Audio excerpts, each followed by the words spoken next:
So hi, and welcome to Nurse Table Talk. My name's Nurse Julie, and I have a special guest today. Her name is Jill, and she is my sister. And Jill is here today. We are going to talk about cochlear implants.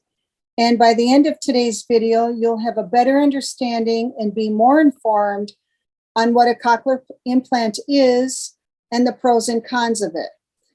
We are also going to discuss in our part 2 video of cochlear implants, Jill's experience with her surgery and things that she experienced to help other deaf people or hard of hearing people learn her story as well. In addition, Jill is going to be signing, right? And she is going to do her best with her signing because we are set up in a different structure than normally what is required. So bear with us and let's get started. So Jill, thank you for being here. Thank you for inviting me. You're welcome. And so let's start off like, what is a cochlear implant? It is an electronic device that is surgically implanted in the cochlea, and it's for moderate to severe hearing loss, and that cannot be improved with hearing aids, correct? Correct. So electrodes are implanted, and that stimulates an impulse, which it stimulates the cochlear nerve to help with hearing, with improving your hearing. So I'm sure, I'm not a doctor, I'm sure there's videos out on that, and your doctor would go through that and explain what was going on and how it actually works, etc. So, but we will attach a video to show the procedure itself, but always go back and ask your surgeon or your primary care, and they will help guide you through the process. So the device, as Jill showed you, has external and internal pieces. And again, an audiologist and a ear, nose, and throat specialist would be guiding you and doing extensive testing on people that may be an appropriate candidate for this procedure. It's not everybody's going to be a candidate for it, but it does have benefits, Right. Pros and cons. So Jill, tell me about some of the pros that you have experienced. Okay. First, I hear more. Birds, for example, far and close. Okay. I hear more clear. The sound is more clear. Okay. The hearing aid, I hear maybe 1 or 2 birds. Okay. The cochlear implant, I hear more closer and far. Okay. And they communicate with each other, which I think is cool. It's like a 3D. Okay. Another thing I like is the Bluetooth. I connect to my phone and I can hear more. That's Okay. one great benefit. Okay. And more clearly too, right? Yes, and I hear more quiet sound, more like S. Okay. And then I hear some environmental sound like toilet running. Okay. Before I hear chick-a-doodle, now I hear more. It got my attention. Okay. And how about you had told me the story about the birds? The bird is great. One day I sat on a deck. I was testing it. CI, I call it CI. Yeah. And the hearing aid, my CI right. I use hearing aid on my left. I try without hearing aid and with and compare. So I sat and listened without CI. I hear the hearing aid a little bit, maybe 1 or 2. Then I put the CI on. I hear more, maybe 7 birds. I can hear a bird. They're communicating. It's so cool. And then before with your hearing aid, you didn't hear the depth right. of that, because you explained to me it was like a 3D effect. Right. And different bird sound. Some few I still can't recognize because I haven't heard it before. Right. And then toilet running, I told you already. Right. The dragonfly. Yeah. One day, it went by me like I never heard the wing flapping before. Yeah. That's great. That's great. Yeah. And how about music? Music. My brain is still training. I just went to one, and I'm able to hear music.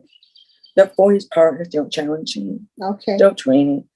It takes maybe 1 year for my brain to finally interpret most sounds. Okay. And then watching TV without captions, how has that worked?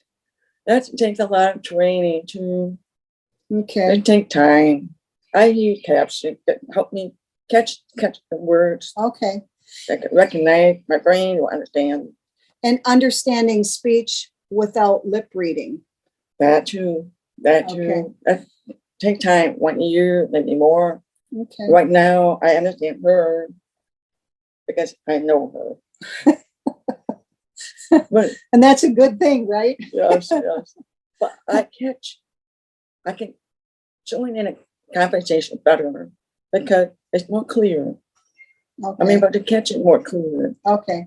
And I noticed after you had your procedure that we were talking on the phone and we were FaceTiming, and my pace that I'm speaking now was at a quick rate and Jill was following me better, where before I speak slowly and more deliberate, and in order for her to follow the conversation. So now I have to be aware that anything I say, she's listening. So, which is a good thing, right? Sisters have to listen. So anyway. I'm hoping someday I will hear whisper, understand more whisper. What's the secret? So anyway, so let's talk about the cons of the cochlear implant. So starting is a surgical procedure. And with any surgery, there are potential risks for complications. So that, we wanted to start off with that. However, there are some other challenges as well. And maybe you can give me some couple of them. Okay. The batteries, they may be expensive. They use implant battery, not hearing aid. That's very important. And it will ruin it if you don't use the right batteries. Okay. They can't get wet. So I can order sleep. I didn't have an order, but sleep will help protect it more. Okay. And wet environment. Okay. And you said you take it off in the shower. Yes. Okay. Yes. Okay. And then another thing is insurance coverage. You have to check to make sure that insurance will cover. It's very expensive. Okay. But one thing you mentioned, let's back up to the batteries. You mentioned that you have rechargeable batteries. Yeah. So that helps, right? Yes. I have two. Charge one the next day. I use the other one. I alternated. Okay. And again, with insurance, like Jill mentioned, some may cover, some may not, but always call your insurance company. Talk to your audiologist, talk to your ear, nose, and throat, your ENT specialist. They may have resource information and helpful case managers that can help guide you through finding out what resources are available. So that being said, one other thing you mentioned was after surgery, you have to do the brain training. Yes. Called mapping, right? Is it mapping? Mapping. Or it's audiology rehab would be another word for it, I think. I use the 4 mappings and plus listening. There's an app to practice listening. One called Eye Angel Sound. That's one. There's more. I'm using that one. Practice listening. Okay. And we will have some resource information in the description once we publish the video. And that the questions that people may have for Jill today, we put your comments in the comment section and we can have her back as a future guest. So now we are going to move on to part 2 of the video and explain her surgical procedure and her experience. She's going to share that. But thank you for visiting today, and we will be in touch again soon. Thanks for watching. Bye now. Like the content you just watched? Hit the like button or hit subscribe here. If you want to be notified of any future videos, please ring that bell.